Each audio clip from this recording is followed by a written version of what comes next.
सुप्रभात। अष्टम श्रेणी पिलाମାନେ तुमर व्याकरण पढ़ा सरी कौटा पढ़ा सरी तुमर आमर पद प्रकरण पढ़ा होता।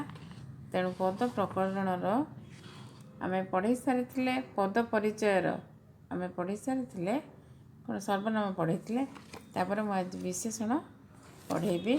तेणु देखा विशेषण पदटी आमर कौन। अच्छा, इंग्रेजी रे आमे विशेषण को कौन कहो एडजेक्टिव बोली कही था। तेणु इंग्राजी रे से जो एडजेक्टिव अच्छे एडजेक्टिव रे जो स्थान आउ काम ओडिया रे विशेषण रो मध्य सेही काम। तेणु ओडिया विशेषण इंग्राजी रो एडवर्ब को मध्य निजर परिसरभुक्त करता है। तेणु आज आमे विशेषण पढ़ेबा। तेणु विशेषण साधारणतः गोटे विशिष्ट पदर गुण अवस्था संख्या बा परिमाण को विशिष्ट करता है बा से परिमाण को कौन मॉडिफाई करता है। तेणु विशेषण को आमे केते गुड़े भाग में विभक्त करथाउ।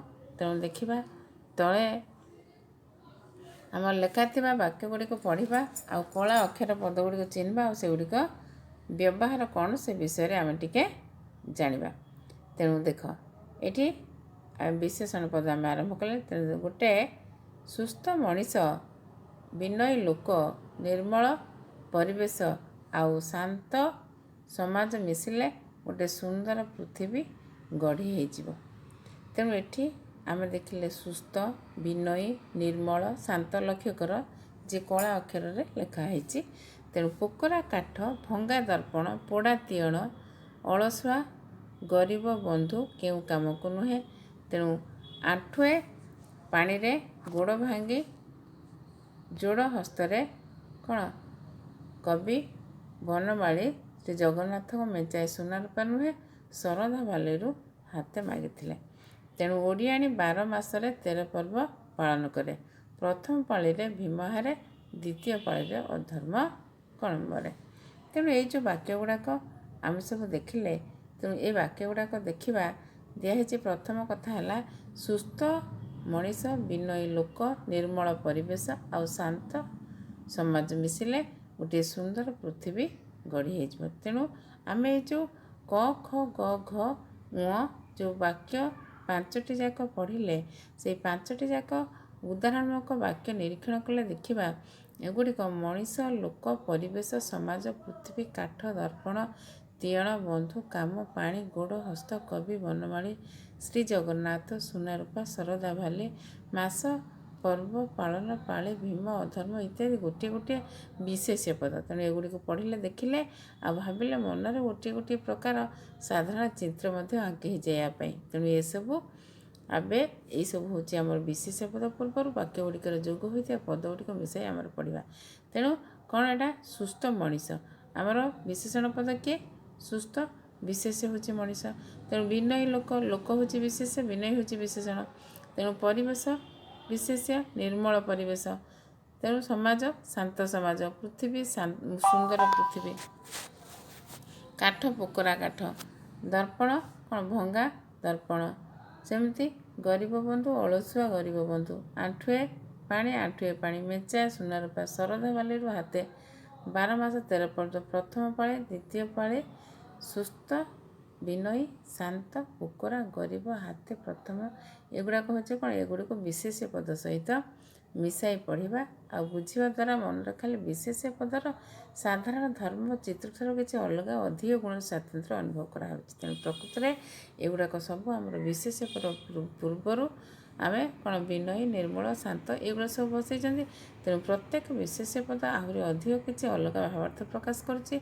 तेणु एठी आम अधिक गुण द्वारा विशेषित हो पड़े। सेहीपरि मनीष काठ दर्पण तीयण एगुड़ा हूँ विशेष पद पूर्वर आम विशेषण पद बसी बोली आम कौन एठी बुझीपारे। तेणु ए स्पष्ट है वाक्य विशेष पद गुड़िक साधारण अर्थ प्रकाश करता है।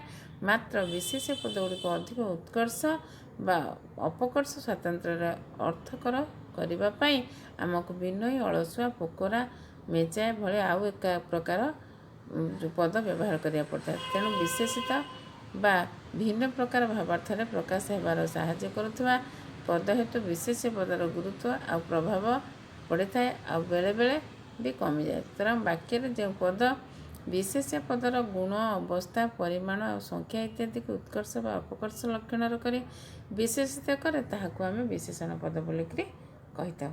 ତେଣୁ ପ୍ରକୃତରେ ବିଶେଷଣ ପଦ ଆମେ କାହାକୁ କହିବା, ଯେ ପ୍ରକୃତରେ ଗୋଟିଏ ପଦ କ'ଣ କରେ, ଯେଉଁ ପଦ ବିଶେଷ୍ୟ ପଦର ଗୁଣ, ଅବସ୍ଥା, ପରିମାଣ, ସଂଖ୍ୟା ଇତ୍ୟାଦିକୁ କ'ଣ ଉତ୍କର୍ଷ ଅଥବା ଅପକର୍ଷ ଲକ୍ଷଣର କରି ବିଶେଷିତ କରେ ତାକୁ ବିଶେଷଣ ପଦ କୁହାଯାଏ।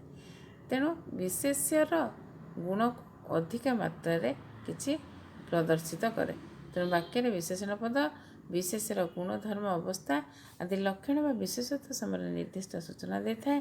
ତେଣୁ ଆମ ଭାଷାରେ ବ୍ୟବହାର କରାଯାଉଥିବା ବିଶେଷ୍ୟ ପଦ ଅନୁସାରେ ବିଶେଷଣ ପଦ ମଧ୍ୟ ପ୍ରାଣୀ ଅପ୍ରାଣୀବାଚକ ହୋଇଥାଏ। ତେଣୁ ସେହି ସ୍ଥୂଳତଃ ବାକ୍ୟରେ ଯେଉଁ ପଦ ଅନ୍ୟ ପଦକୁ କମ୍ ବେଶୀ, ଊଣା ଅଧିକ, ଗୁଣ ଦୋଷ ଭିତ୍ତିରେ ବିଶେଷିତ କରେ ସିଏ ହେଉଛି ବିଶେଷଣ ପଦ। ତେଣୁ ବିଶେଷଣର ପ୍ରକାରଭେଦ ଦେଖିବା।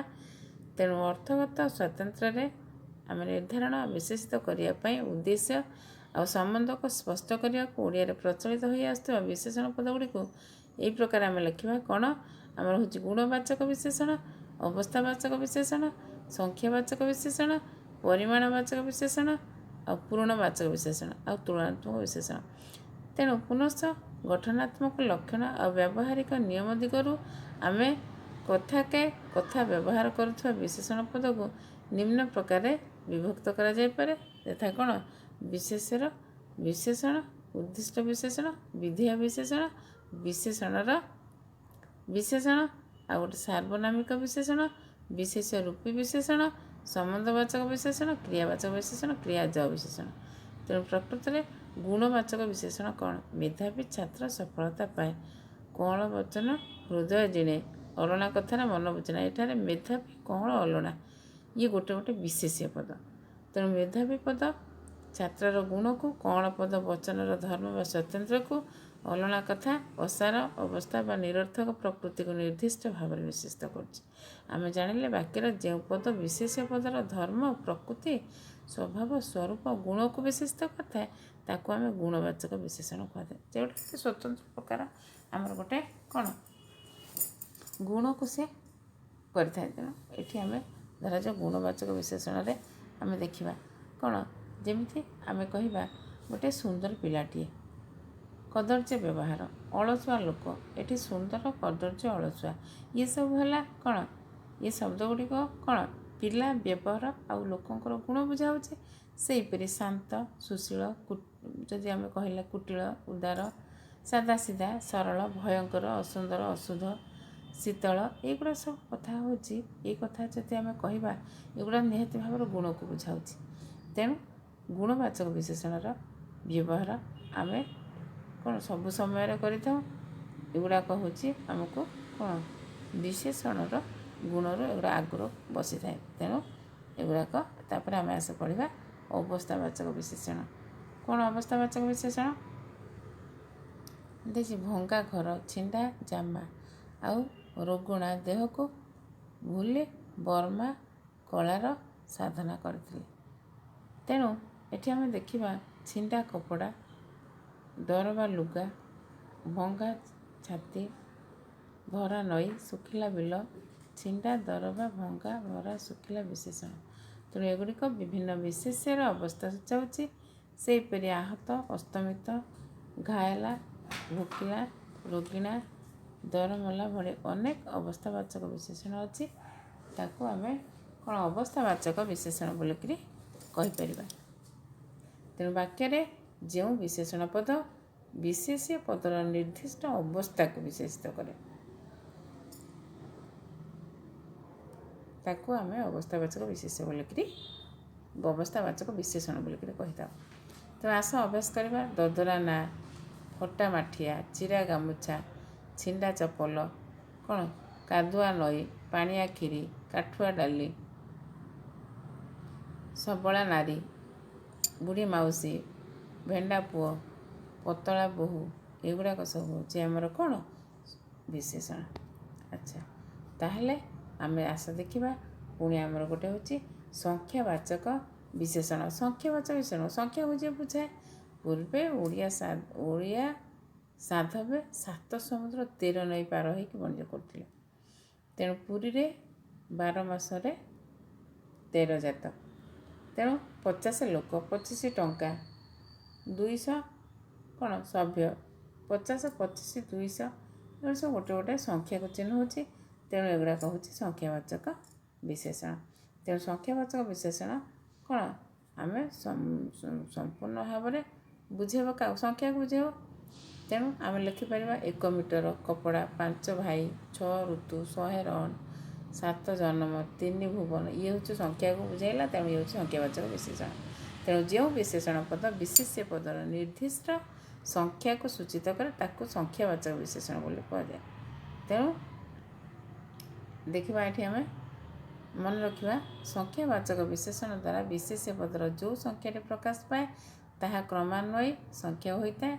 यथा 1200 बढ़ई 16 वर्ष कोणार्क गढ़ी। एठारे विशेषण पद 1200 कहले 100 करी 1200 समष्टि और वर्ष 1 ठारू वर्ष 16 पर्यंत क्रमान्वय वर्ष को सूचाऊँ।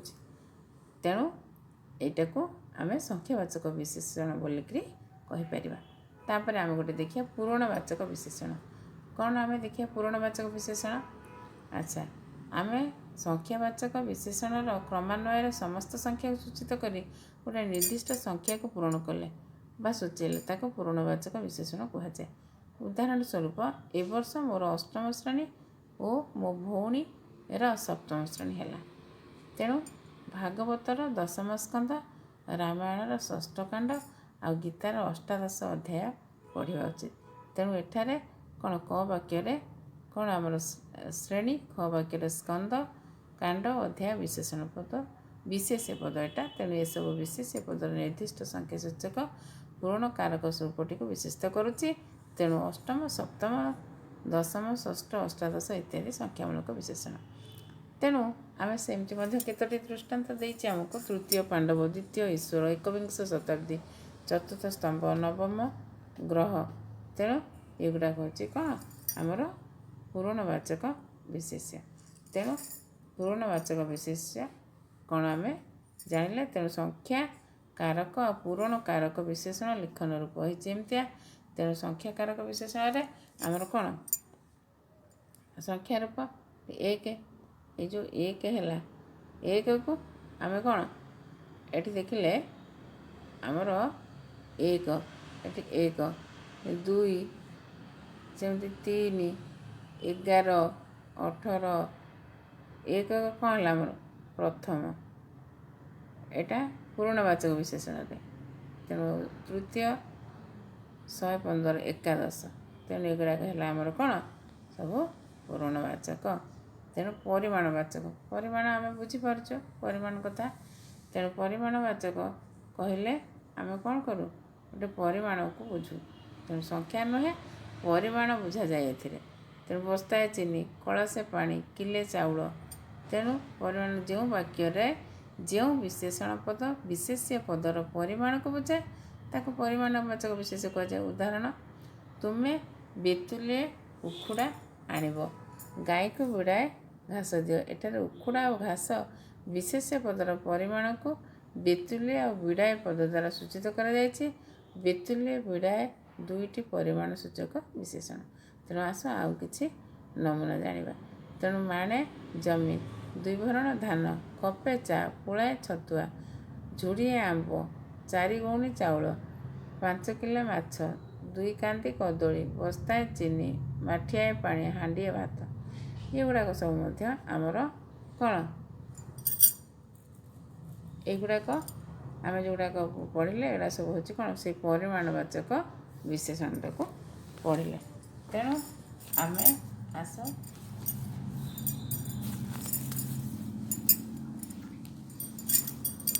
पढ़ा आमर तुलनात्मक विशेषण।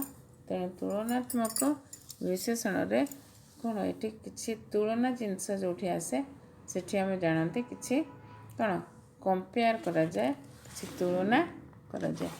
तेणु से तुलनात्मक ବିଶେଷଣରେ ଆମେ ଦେଖିବା କ'ଣ ନଳ ଆଉ ନୀଳ ମଧ୍ୟରେ ନୀଳ ବେଶୀ ବଳୁଆ।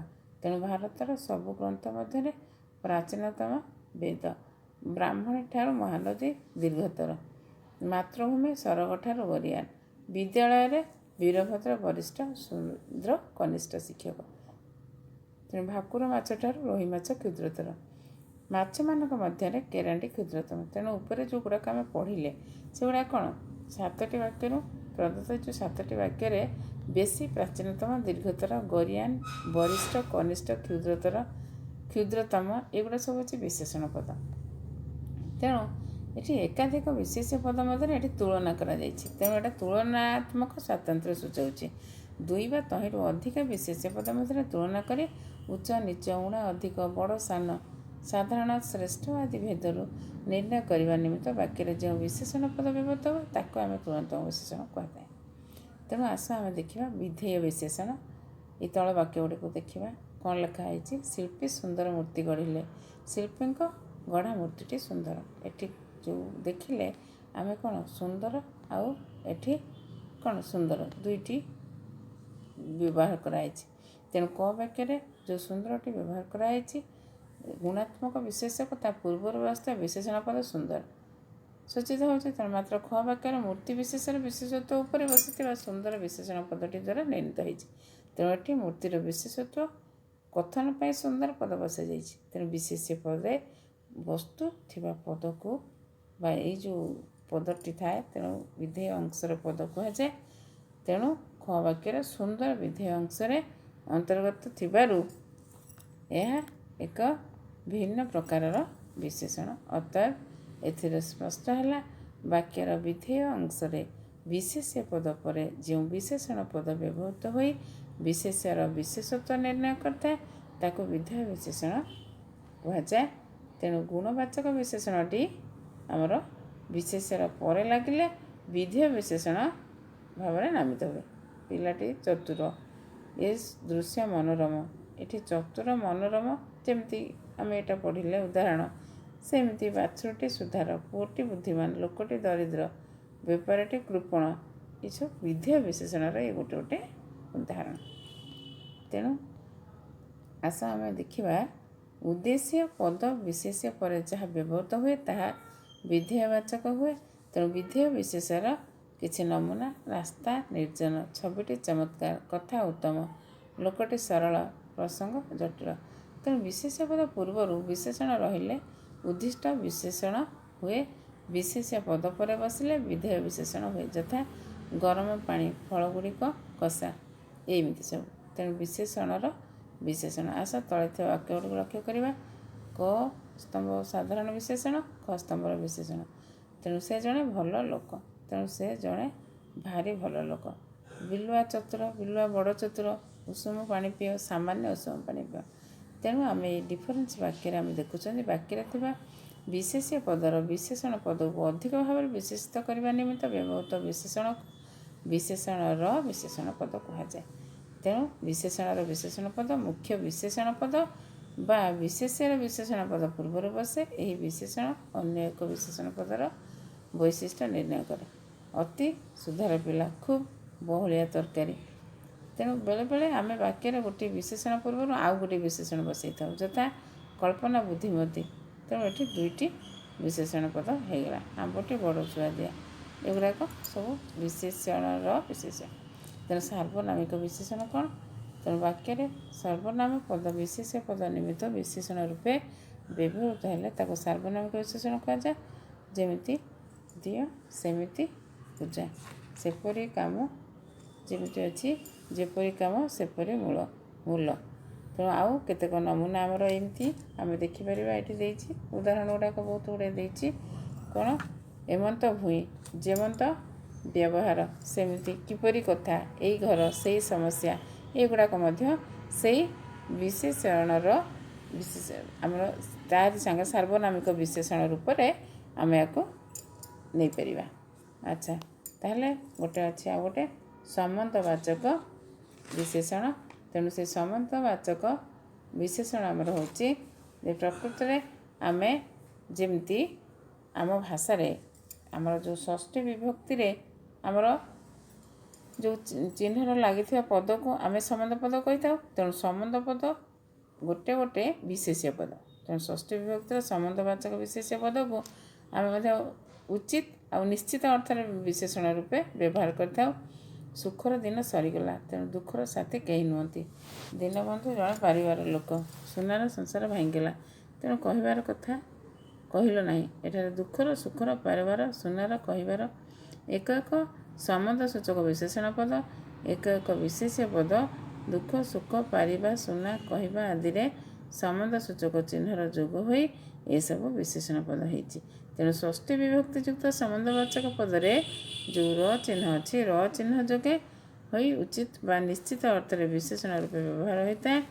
ତେଣୁ ତାକୁ ଆମେ ସମ୍ବନ୍ଧବାଚକ ବିଶେଷଣ ବୋଲିକି କହିଥାଉ। ତାକୁ ହେଉଛି କ୍ରିୟାବାଚକ ବିଶେଷଣ। କ'ଣ? କ୍ରିୟାରେ କ୍ରିୟାପଦର ଗୁରୁତ୍ୱ ଅଣଗୁରୁତ୍ୱକୁ ସୂଚାଇ ଦେବା ପାଇଁ କ୍ରିୟାପଦ ପୂର୍ବରୁ ମଧ୍ୟ ବିଶେଷଣ ବସିଥାଏ। କ'ଣ? ଏହି ବିଶେଷଣ ପଦର ବସିବା ଦ୍ୱାରା କ୍ରିୟାର ଅବସ୍ଥା, ଧର୍ମ, ସାଧନ, ବୈଶିଷ୍ଟ୍ୟ, ପ୍ରକ୍ରିୟା ଏଗୁଡ଼ା ସବୁ ଅବସ୍ଥା ହୋଇଥାଏ। ତେଣୁ ରାତିରେ ପବନ କ'ଣ ଜୋରରେ ବହିଲା। ଆମେ ଦେଖିଲେ ପବନ ଜୋରରେ ବହିଲା, ତେଣୁ ରାତିରେ ପବନ ବହିଲା। କିନ୍ତୁ ଏଠି ଯଦି ଆମେ ଦେଖିବା ରାତିରେ ପବନ ଜୋରରେ ବହିଲା, ତାହେଲେ ଏଠି କ'ଣ ହେଲା? ଜୋରରେ, ଏଇଟା କ'ଣ ଆମର ଦେଖିଲେ କ୍ରିୟା ବିଶେଷଣ। ତୁମେ ସେଠିକୁ ଯାଅ, କିନ୍ତୁ ତୁମେ ସେଠିକୁ ଶୀଘ୍ର ଯାଅ, ଏଇଟା କ'ଣ କ୍ରିୟା ବିଶେଷଣ।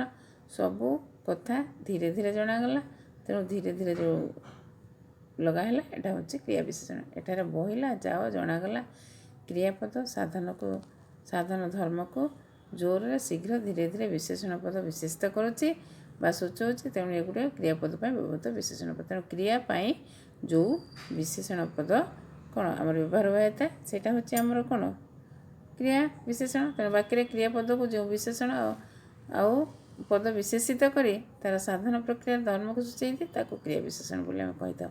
ତେଣୁ କ୍ରିୟା ବିଶେଷଣ ବା କ୍ରିୟା ବାଚକ ବିଶେଷଣ କ'ଣ? ଏଇଟା ରାଧୁ ଫେରନ୍ତା ଗାଡ଼ିରେ ଆସିବ, ଆଉ ଉଡ଼ନ୍ତା ଚଢ଼େଇର ପର ଗଣନି, ଶୋଇଲା ପୁଅର ଭାଗ ନାହିଁ, ସେ ଜଣେ ଜଣାଶୁଣା ବ୍ୟକ୍ତି। ତେଣୁ ଏଠାରେ ଆମେ ଯେଉଁ ଫେରନ୍ତା, ଉଡ଼ନ୍ତା, ଶୋଇଲା ଜଣାଶୁଣା ବିଶେଷଣ ପଦ ଭାବରେ ଗାଡ଼ି, ଚଢ଼େଇ, ପୁଅ, ବ୍ୟକ୍ତି ଇତ୍ୟାଦି ବିଶେଷ୍ୟ ପଦ ବିଶେଷିତ କରୁଛି।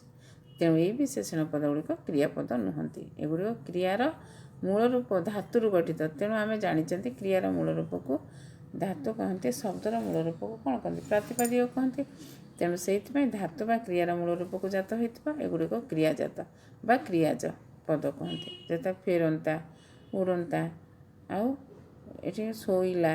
ତେଣୁ କ୍ରିୟାର ମୂଳ ରୂପକୁ ଜାତ ବା ଗଠିତ ଯେଉଁ ବିଶେଷଣ ପଦ ବାକ୍ୟରେ ବିଶେଷ୍ୟ ପଦକୁ ବିଶେଷିତ କରେ ତାକୁ କ୍ରିୟାଜ ବିଶେଷଣ ବା କ୍ରିୟାବାଚକ ବିଶେଷଣ ବୋଲି ଆମେ କହିଥାଉ। ତେଣୁ ଆମକୁ ଏଠି ମନେ ରଖିବାକୁ ପଡ଼ିବ, ଆମ ଭାଷାରେ କ୍ରିୟା ମୂଳକ ହୋଇ ବା କ୍ରିୟା ହେଇ ଦୁଇ ପ୍ରକାର ବିଶେଷଣ ପଦ ବ୍ୟବହୃତ ହୁଏ। ଗୋଟିଏ ପ୍ରକାର ହେଉଛି ଯେଉଁ ପଦ କ୍ରିୟାକୁ ବିଶେଷିତ କରେ ବା କ୍ରିୟାପଦ ବିଶେଷଣ ରୂପେ ବ୍ୟବହୃତ ହୁଏ ବା କ୍ରିୟା ବିଶେଷଣ, ଯଥା ଜଲ୍ଦି ଆସ, ଆସ୍ତେ କୁହ, ଧୀରେ ଧୀରେ ଚାଲ। ଅନ୍ୟ ପ୍ରକାରଟି ହେଉଛି କ୍ରିୟାଜ ବିଶେଷଣ। କ'ଣ?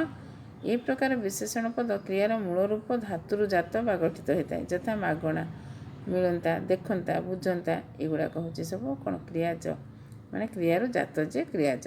ତେଣୁ ମନେ ରଖ, ବିଶେଷ୍ୟ ପଦର ମୂଳ ରୂପରେ ଆମର କ'ଣ ପ୍ରାତିପାଦିକରେ କ'ଣ ଆ, ଦୀର୍ଘ ଇ, ତ, ୟା, ଇବା, ଇୟ ଏଗୁଡ଼ାକ ସବୁ ଏଣି, ଅଣା, ଅନ୍ତା ଆଦି ଏଗୁଡ଼ାକ ସୂଚକ ଲଗାଇ ବିଶେଷଣ ପଦ ଗଢ଼ିପାରିବା। ଆସ ଅଭ୍ୟାସ କରିବା। ମୂଳ ରୂପ କ'ଣ? ମୂଳ ରୂପ ଯୋଗ ହେଇଛି ତା ଦେହରେ କ'ଣ? ତାପରେ ବିଶେଷଣ ପଦ ହେଇଛି। ପାଣି, ଆ, ପାଣିଆ। ପ୍ରକୃତି, ଇକ, ପ୍ରାକୃତିକ। ଗଡ଼, ଆଣି, ଗଡ଼ାଣି। ଶୋଇବା, ଶୋଇବା। ଖତରା, ଖତରା। ଦାନ୍ତୁରା, ଦାନ୍ତୁରା। ଜାତୀୟ, ଜାତୀୟ। ଗୋଲାପ, ଗୋଲାପୀ। ମାଗଣା, ମାଗଣା। ପଠିତ, ପଠିତ। ତେଣୁ ଏଠି ଆମର ଦେଖିଲେ ଏ ଯେଉଁ କ୍ରିୟାପଦ ଅଛି, ଆସ ତଳେ ଥିବା କ ସ୍ତମ୍ଭ, ଖ ସ୍ତମ୍ଭ ଯେଉଁ ଦେଇଛି ସେଗୁଡ଼ା ଟିକେ ଆମେ ଦେଖିବା, ପଢ଼ିବା। କ ସ୍ତମ୍ଭରେ ଅଛି ଗୋପାଳ କୂଅ ଖୋଳିଛି। ତେଣୁ ଗୋପାଳ ଦ୍ୱାରା କୂଅ ଖୋଳା ହେଉଛି। ତେଣୁ ଏଠି ଗୋପାଳ ପିଣ୍ଡ ଦେଉଛି, ଗୋପାଳ ଦ୍ୱାରା ପିଣ୍ଡଦାନ ହେଉଛି। ତେଣୁ ଏଠାରେ ଗୋପାଳ ମୁଖ୍ୟ ପଦ ବା ଏଠି ହେଉଛି କର୍ତ୍ତା ପଦ। ସେ ଯେଉଁ କାର୍ଯ୍ୟ କରିସାରିଛି ବା ବର୍ତ୍ତମାନ କରୁଛି ତାକୁ ବୁଝିବା ପାଇଁ ଏ ବାକ୍ୟ ଚାରୋଟି ଖୋଳିଛି, ହୋଇଛି, ଦେଉଛି, ହେଉଛି ଏଗୁଡ଼ାକ ବ୍ୟବହାର କରେ। ଯଦି ଆମେ କ ବାକ୍ୟକୁ ଆଧାର କରି ପ୍ରଶ୍ନ ପଚାରିବା ଗୋପାଳ କ'ଣ କରୁଛି, ତେବେ ଖ ବାକ୍ୟରେ ତା'ର ଉତ୍ତର ଆମେ ପାଇବା ଯେ ଗୋପାଳ ଦ୍ୱାରା ଦାନ କାର୍ଯ୍ୟ ଆଉ ଖୋଳା କାର୍ଯ୍ୟ ହେଉଛି। ତେଣୁ ଦାନ ଆଉ ଖୋଳା ଖସ୍ତମ୍ଭରେ କାର୍ଯ୍ୟସ୍ଥାନକୁ ବୁଝାଉ ନାହିଁ, ଏ ଉଭୟ କାର୍ଯ୍ୟର ନାମକୁ ବୁଝାଉଛି। ତେଣୁ କାର୍ଯ୍ୟ ବା କ୍ରିୟାକୁ ନେଇ ଆମେ ଏହିପରି ଦୁଇ ପ୍ରକାର ପଦ ବ୍ୟବହାର ଆମ ଭାଷାରେ କରୁଥାଉ। ଗୋଟିଏ ସିଦ୍ଧ ହୋଇସାରିଥିବା କାର୍ଯ୍ୟର ନାମକୁ ବୁଝାଏ, ଆଉ ଗୋଟିଏ କାର୍ଯ୍ୟ ସାଧନର ଅର୍ଥ ପ୍ରଦାନ କରେ। ତେଣୁ ସିଦ୍ଧ ହୋଇସାରିଥିବା କାର୍ଯ୍ୟର ନାମକୁ ସିଦ୍ଧ କ୍ରିୟା କୁହାଯାଏ। ସିଦ୍ଧ କ୍ରିୟା ଗୁଡ଼ିକ ଏକ ଏକ ବିଶେଷ୍ୟ ପଦ ଭାବରେ ଆମର ବାକ୍ୟରେ ବସେ, ଯଥା ଦାନ, ଖୋଳା, ପଢ଼ା, ଗ୍ରହଣ, ଭୋଜନ, ଶୟନ ଏଗୁଡ଼ା। ତେଣୁ ବାକ୍ୟରେ ଯେଉଁ ପଦ ଦ୍ୱାରା କର୍ତ୍ତା ବା ମୁଖ୍ୟ ପଦର କାର୍ଯ୍ୟ ସାଧନ ବିଷୟରେ ଜଣାଯାଏ, ସେହି ପଦ ତା'ର ସାଧିତ କ୍ରିୟା, ଅର୍ଥାତ୍ କର୍ତ୍ତା ଯାହା କରିଛି, କରୁଛି ଆଉ କରିବ ତାହାର ଅର୍ଥ ଏଇ ସାଧିତ କ୍ରିୟାକୁ ବୁଝା ପଡ଼େ। ବାକ୍ୟରେ ମୁଖ୍ୟ ପଦ ଯାହା କରେ ବୋଲି ଯେଉଁ ପଦରୁ ଜଣାଯାଏ ତାକୁ ସାଧ୍ୟ କ୍ରିୟା କୁହାଯାଏ। ସାଧ୍ୟ କ୍ରିୟା ଗୁଡ଼ିକ ବାକ୍ୟ ସମାପ୍ତି ସୂଚକ ଧାରଣା ଦେଇଥାଏ, ତେଣୁ ଏଗୁଡ଼ିକୁ କ୍ରିୟାପଦ ଭାବରେ ଆମେ ଗ୍ରହଣ କରୁ। ତେଣୁ କର୍ତ୍ତା ବା ବାକ୍ୟର ମୁଖ୍ୟ ପଦ କ'ଣ କରୁଛି, ଏହା ଯେଉଁ ପଦ ଦ୍ୱାରା ବୁଝା ପଡ଼େ ତାକୁ ଆମେ କ'ଣ କହିଥାନ୍ତି, ବାକ୍ୟର ତାହା ହେଉଛି କ୍ରିୟାପଦ। ତେଣୁ ଉପର ବାକ୍ୟରେ ଥିବା ଖୋଳିଛି, ହୋଇଛି, ଦେଉଛି, ହେଉଛି କ୍ରିୟାପଦ ଦ୍ୱାରା ବାକ୍ୟର ସମାପ୍ତି ଘଟିଲା ବୋଲି ବୁଝା ପଡ଼ୁଛି। ତେଣୁ ବାର୍ତ୍ତା ଏସବୁକୁ କ୍ରିୟାପଦ ଦ୍ୱାରା ଯାହାଦ୍ୱାରା ସାଧକ କରୁଛି ତାହାକୁ ସମ୍ପନ୍ନ ବା ଶେଷ ହେବା କଥା ଜଣାପଡ଼େ। ଏଗୁଡ଼ିକ ଗୋଟିଏ ଗୋଟିଏ କ୍ରିୟାପଦ, ଅର୍ଥାତ୍ ବାକ୍ୟର ଯେଉଁ ପଦ ମାଧ୍ୟମରେ କୌଣସି କାର୍ଯ୍ୟ ସାଧନ ବା ନିର୍ଦ୍ଦିଷ୍ଟ ଅର୍ଥ ବୁଝା ପଡ଼େ ତାକୁ ଆମେ କ୍ରିୟାପଦ କହିଥାଉ। ତେଣୁ କ୍ରିୟାର ମୂଳ ପ୍ରକୃତି ଆମର କ'ଣ, ଧାତୁ କହିଥାଉ। ତେଣୁ ଧାତୁ କ'ଣ, ତୁ ପଢ଼, ପଢ଼ୁଛୁ, ପଢ଼ିଛୁ, ପଢ଼ିବୁ ଏଗୁଡ଼ାକ ହେଉଛି କ'ଣ, କ୍ରିୟାର ମୂଳ ପଦ ହେଉଛି କ'ଣ, ଧାତୁ। କ୍ରିୟାର ମୂଳ ରୂପକୁ ଆମେ ବା ପ୍ରକୃତିର ମୂଳ ପ୍ରକୃତିକୁ ଆମେ ଧାତୁ କହିଥାଉ। ତେଣୁ ଏଠି ଆମେ କ୍ରିୟାର ସ୍ୱରୂପ ସମ୍ପନ୍ନ, ଅସମ୍ପନ୍ନ। ତେଣୁ ଓଡ଼ିଆରେ ବିଭିନ୍ନ କାର୍ଯ୍ୟର ଅର୍ଥବୋଧକ ପାଇଁ ଆମେ ମୁଖ୍ୟତଃ ତିନି ଧରଣର କ୍ରିୟା ପଦର ବ୍ୟବହାର କରିଥାଉ। କାର୍ଯ୍ୟ ସମ୍ପନ୍ନ ସୂଚକ କ୍ରିୟା, କାର୍ଯ୍ୟ ଚାଲୁଛି ଅସମ୍ପନ୍ନ, ଧାତୁ ବା ମୂଳ ପ୍ରକୃତି, ବ୍ୟତିରେକ ବା ଅନ୍ୟ ନାମ ବିଶେଷ ବିଶେଷଣ ପଦର ଗଠିତ କ୍ରିୟା। ତେଣୁ ଆମେ ଇଂରାଜୀରେ ମଧ୍ୟ ଟେନ୍ସ ପଢ଼ିଛନ୍ତି, ସେଇଥିରେ ଆମେ ଏଗୁଡ଼ାକ ସବୁ କ'ଣ ନେଇକି ଜାଣିଛନ୍ତି ଯେ କ୍ରିୟା କିପରି ଭାବରେ ସମ୍ପାଦିତ ହୁଏ। ତେଣୁ କ୍ରିୟା ସମ୍ପନ୍ନ ଅସମ୍ପନ୍ନ ସୂଚକ ରୂପ, ସେ ପଢ଼ୁଛି, ମୁଁ ପଢ଼ୁଥିଲି, ତୁମେ ପଢ଼ୁଛ, ଆପଣ ପଢ଼ୁଛନ୍ତି, ଏହିପରି ଭାବରେ କ'ଣ ଏଇଟା ସୂଚକ ହେଇଥାଏ। ତେଣୁ ଯେଉଁ କ୍ରିୟାପଦରୁ କର୍ତ୍ତା କରୁଥିବା କାର୍ଯ୍ୟର ସମାପ୍ତି ସମ୍ପନ୍ନ ହୋଇଥିବାର ଅର୍ଥ ବୁଝା ପଡ଼େ ତାହାକୁ ସମ୍ପନ୍ନ ସୂଚକ କ୍ରିୟା, ଏବଂ ଯେଉଁ କ୍ରିୟାପଦରୁ କାର୍ଯ୍ୟର ଅସମ୍ପନ୍ନ ହେବାର ସୂଚନା ମିଳେ ତାକୁ ଅସମ୍ପନ୍ନ ସୂଚକ କ୍ରିୟା ବୋଲି କୁହାଥାଏ। ତେଣୁ ଆମେ ଏହିପରି ମଧ୍ୟ ଆମର ଆଉ ଗୋଟିଏ କ'ଣ ନାମ ଧାତୁ ଅଛି, ତାକୁ ମଧ୍ୟ ଆମେ ପଢ଼ିବା। ତେଣୁ ଏଇଟା